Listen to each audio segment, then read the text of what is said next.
Hello and welcome to the podcast. Today we're reviewing Justice's Fairness, a Restatement, Chapter 5 by John Rawls. In Chapter 5, Rawls covers the question of stability as it applies to his larger Justice's Fairness. He talks about individual moral codes, overlapping moral codes, how compromise can become justice over time, and more. It's a fascinating final chapter, and it's the last one in his book, so let's get into it. Rawls starts by throwing out part of his original position. Here, it's not necessary. Quote, in the first part, the parties assume that the person they represent are not moved by special psychologies.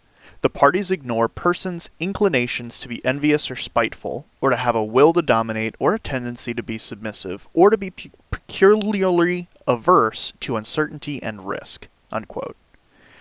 It's important here to cast aside those issues and reassess Justice's fairness, assuming that those motivations are present.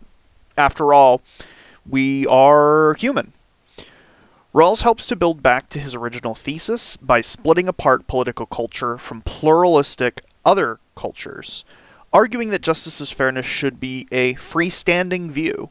That is to say, one that could apply to any society, pluralistic or otherwise. He defines this political relationship with two features. Quote, first, it is a relationship or persons within the basic structure of society. Second, political power is, of course, always coercive power backed by the state's machinery for enforcing its laws. Unquote. Basically, political relationships are the relationships between people in a society, as it pertains to the power of the state. Rawls posits that democracies, or at least representative systems, are preferable due to the nature of coercive power. If the state is to be coercive, it ought to be one coercing oneself. Rawls continues by explaining that political conceptions of justice can exist separate from, and even in some senses, opposed to familial or personal morality and sense of justice. He argues that political values should be transcendent, things that we can all agree on, though maybe not at first, and more on that later. Quote, the family of basic political values expressed by its principles and ideals have sufficient weight to override all other values that may normally come into conflict with them. So far as possible, questions about those essentials are best settled by appeal to those political values alone. This is distinguished from moral or religious doctrines. Political values are free to and should change over time. Where moral and religious doctrines are firm, set in stone, and often persistent through hundreds or thousands of years, political values are flexible and belong to those inheriting them. This allows for perpetuation of these ideals in a pluralistic society. But it has another value too. To set that up, another quote. Note, however, that in saying it is unreasonable to enforce a doctrine, it is not necessary that we also reject it as incorrect. It is vital that we may, with perfect consistency, hold that it would be unreasonable to use political power to enforce our own comprehensive, religious, philosophical, or moral view. Unquote. In other words, a moral or religious or philosophical view may be true, but political values must be open in case the wrong, incorrect, or untrue doctrine is adopted. Rawls goes on to talk about how these political conceptions of justice can be maintained over generations. He covers the role of the state, using penalties or other means to ensure folks share in a political conception, but ultimately rejects this as being unstable over periods of time. Rawls does something novel. He proposes an alternative. Quote, finding a stable conception is not simply a matter of avoiding futility. Rather, what counts is the kind of stability, the nature of the forces that secure it. Citizens' sense of justice, given their character and interest as formed by living under a just basic structure, is strong enough to resist the normal tendencies to injustice. Citizens act willingly to give one another justice over time. When this was first proposed, it was, if not revolutionary, then certainly exceptional. Or so I understand.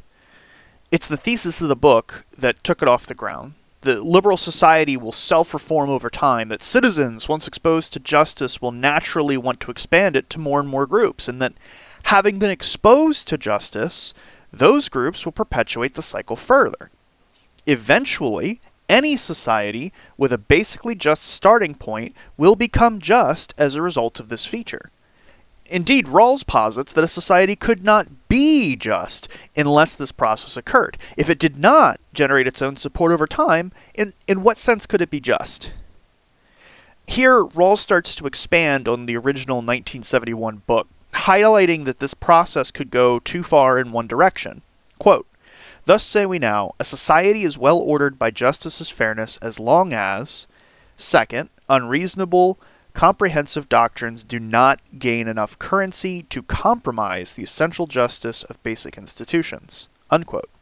This was in addition to his first point about society self-replicating justice made just a moment ago.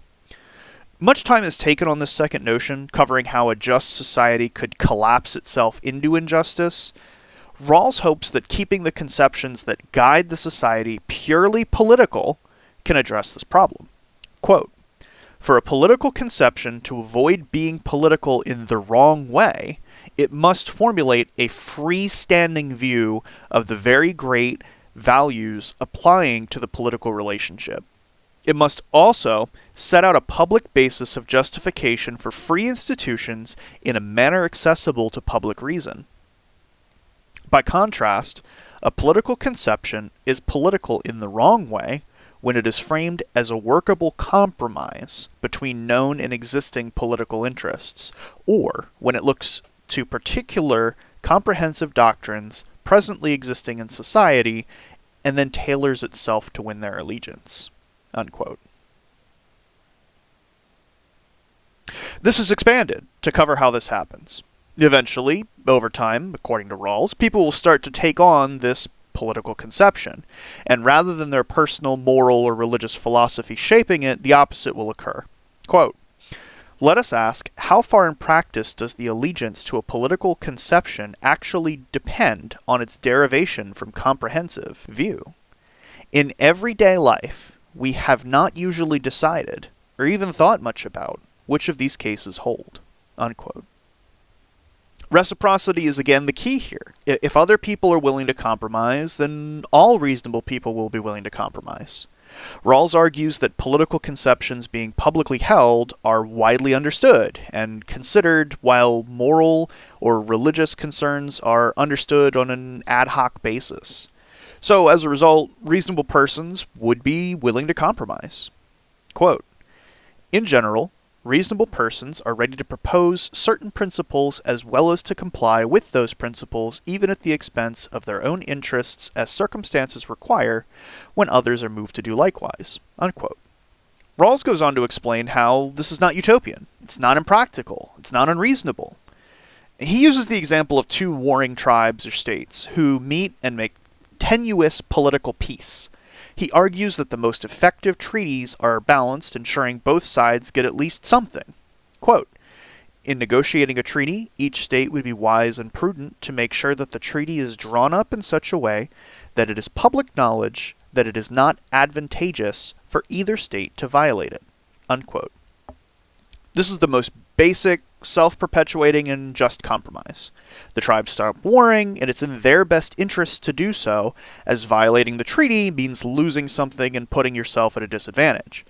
Rawls argues that this need not break down the basic treaty, and that over time, this basic treaty will lead to a pluralistic society, one in which both tribes are respected and interact, which will grow over generations until it becomes a true society. This leads to something profound.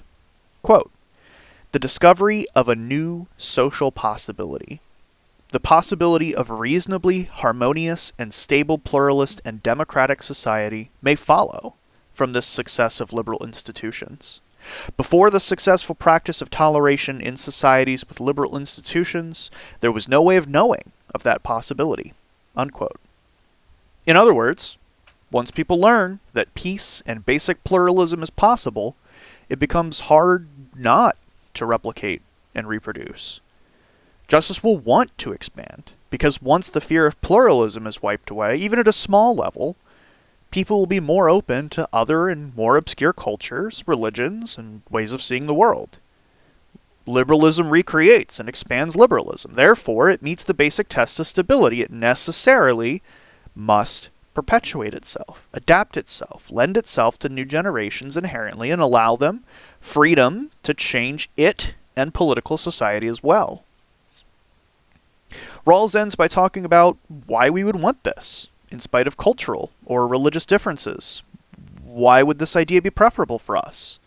Rawls writes that ultimately it is not incompatible with a particular set of social or religious views. Rather, it gives those views room to bump against each other. Other views without dominating one another, giving a space for good ideas to come from anywhere.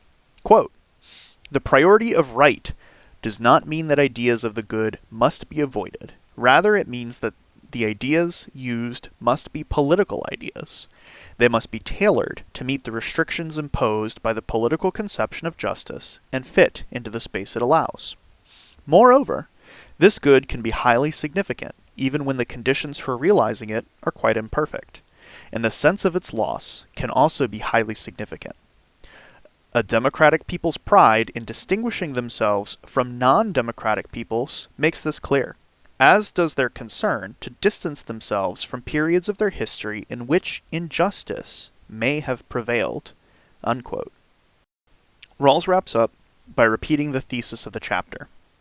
Well-ordered societies are stable because ultimately everyone is happy with the basic structure of society. It's not perfect, but it's getting better.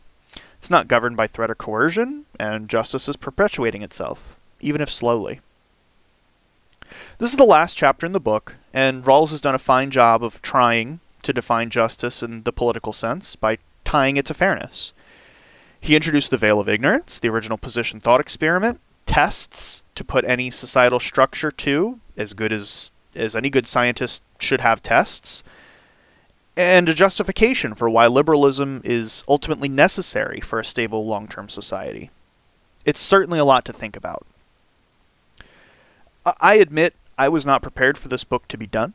I haven't finished selecting nor started reading the next book yet. As a result, next week's episode will be a surprise. Or if I find myself reading and rejecting book after book, maybe something a little off topic. Thank you again for tuning into the podcast. I hope you've enjoyed listening, and I look forward to talking to you next week.